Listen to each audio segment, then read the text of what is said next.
Sumampa muna ako dyan. Pagkatapos niyan ay papunta naman na kami dun sa falls. Siyempre, aura muna ako dyan. Poise. O, diba bakla? Carry. Pak. Join na. At ito na guys, nakabalik na kami sa Station 5. Dito ay magpapahinga muna kami pagkatapos kakain. At ito ang aming pagkain. Delata. 555 sardines at saka corned beef. Kasi nga, walang kaplano-plano yung pagpunta namin dito. Biglaan lang mga friendly. Kaya, ayan lang ang baon. So, after yung pagpapahinga namin ng 30 minutes, ayan, pupunta naman kami sa waterfalls. Yan na yung last na pupuntahan namin mga friendly at beshi. Pahirapan din ang pagpunta dyan mga beshi kasi nga sobrang pababa yung daan.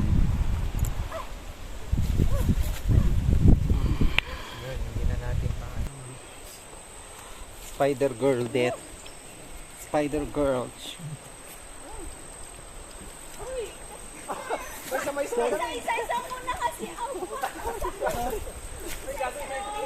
Isa-isa lang. Just there, spider. Pwedeng lumipad na, pwedeng ano na lang ako dito. Pak. Oh, si Kamit Star ka din. Yan si Madam. Kaya nga video mo ko. Sige mo na lang sa akin yung video.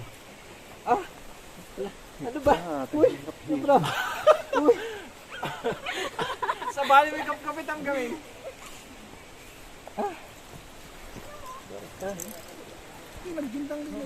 Sabi isa-isa. Sa video mo pag-work. Ang hirap.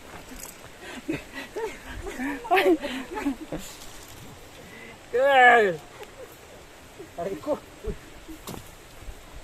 Tapos dito tayo today. Yap.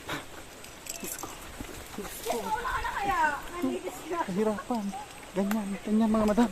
Dito, Diyos ko. Trede. Pakyat-akyat sa tali. Karating doon. Hawak sa tali. Oh, pak! Diyos ko, another pa. Kakaloka. Nandun na sila sa baba. Join na.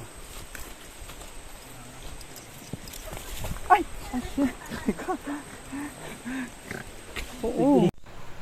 At dito na nga mga beshi, nakarating na kami sa falls. Pero walang masyadong tubig yung falls mga beshi kasi nga sobrang mainit, sobrang tirik ng araw. Pag tag-araw daw po, walang masyadong tubig dyan sa falls na bumabagsak. Kaya wala nang naligo sa amin. Picture na lang ang aming ginawa mga beshi.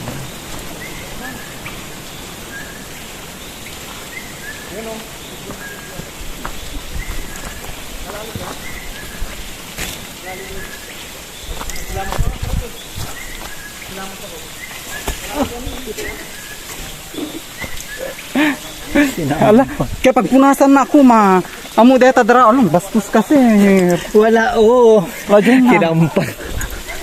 Kinampang. Dara sa kay maloblobat na.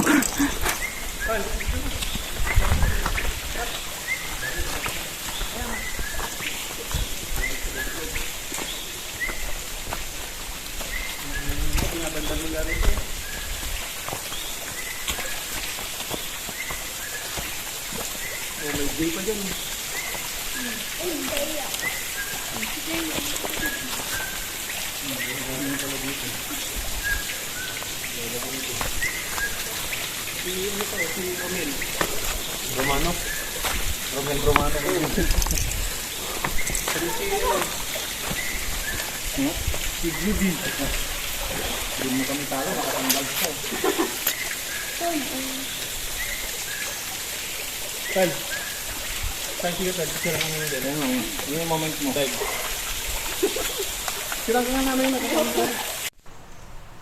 Ayan mga beshi, dahil hindi na nga kami naligo, naghilamos na lang ako para naman ma-experience ko yung tubig dyan sa falls na yan.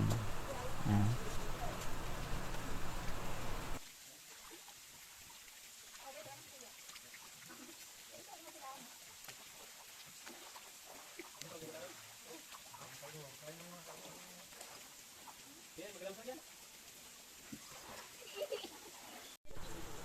After hilamos guys, nag-video-video na lang ako sa aking paligid at saka picture-picture. Ayan.